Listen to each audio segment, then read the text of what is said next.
একটি গ্রামে বরুণ নামে এক চাষি ছিল। বরুণ সারাদিন পরিশ্রম করে ফসল তৈরি করত। মিঠুর মা, আমি মাঠে গেলাম, তুমি দুপুরের খাবারটা আমাকে দিয়ে আসবে। ঠিক আছে, আমি দিয়ে আসবো।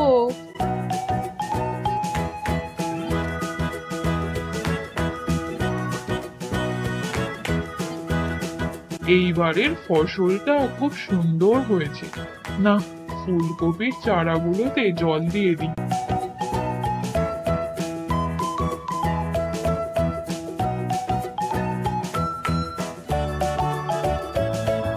অনেকক্ষণ তো হলো, একটু বসি।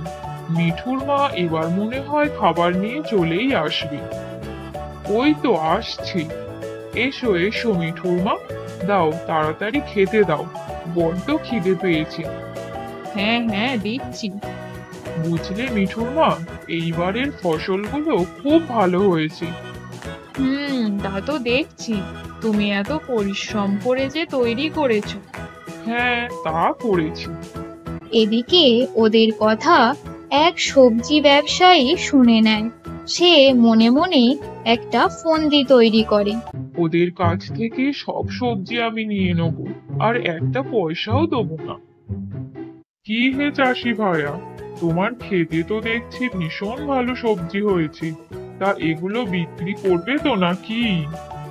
হ্যাঁ, বিক্রি তো করব। বলি, তার জন্য তো হাটে যেতে হবে। তুমি বরং আমাকেই এই সবজি বিক্রি করে দাও, তোমাকে আর হাটে যেতে হবে না। তুমি নেবে? হ্যাঁ, নেবো বলেই তো এলাম। তোমার ক্ষেতের এত সুন্দর সবজি দেখে আর লোভ সামলাতে পারলাম না। ওই ব্যবসায়ী নানা রকমের মিষ্টি মিষ্টি কথা বলে চাষির কাছ থেকে সমস্ত সবজি নিয়ে নেয়। কিন্তু যখন পয়সা দেওয়ার সময় আসে তখন আরে, আমি তো পয়সা আনতেই ভুলে গেছি। বলছি চাষি, তোমাকে কাল পয়সা দিলে হবে না? যদি না হয় তাহলে তোমার সবজি তুমি রেখে দাও, আমি কাল এসে নিয়ে যাব। তা কি করে হয়? সবজি তো কাল পর্যন্ত টাটকা থাকবে না, সব তো শুকিয়ে যাবে। তুমি বরং আজ নিয়ে যাও, কাল না হয় পয়সা দিয়ে যাবে। হ্যাঁ হ্যাঁ, সেই ভালো। আমি এখন যাই, বুঝলে, এগুলো তো আবার হাটে বিক্রি করতে হবে। ব্যবসায়ী চাষিকে ঠকিয়ে তার সমস্ত সবজি নিয়ে চলে যায়। এরপর একটার পর একটা দিন চলে যায়। ব্যবসায়ী আর দেখা পাওয়া যায় না। চাষি তো ভীষণ হতাশ হয়ে পড়ে। চাষি অনেক জনকে জিজ্ঞাসা করে ওই ব্যবসায়ীর কথা। খোঁজ নিয়ে জানতে পারে ওই ব্যবসায়ী অনেকজনকেই এমন ভাবে ঠকিয়েছে। এরপর দিন যেতে থাকে। চাষি আবার জমিতে নতুন ফসল তৈরি করে। সেই ফসল নিয়ে চাষি হাটে যায়। সে ওই অসাধু ব্যবসায়ীকে দেখতে পায়। চাষি আর একটুও সময় নষ্ট না করে ব্যবসায়ীকে পাকড়াও করে এবং তার পয়সা দিতে বলে। কিন্তু ব্যবসায়ী দিতে রাজি নয়, আর চাষিও ছাড়তে রাজি নয়। চাষি চেঁচামেচি করে লোক জড়ো করে।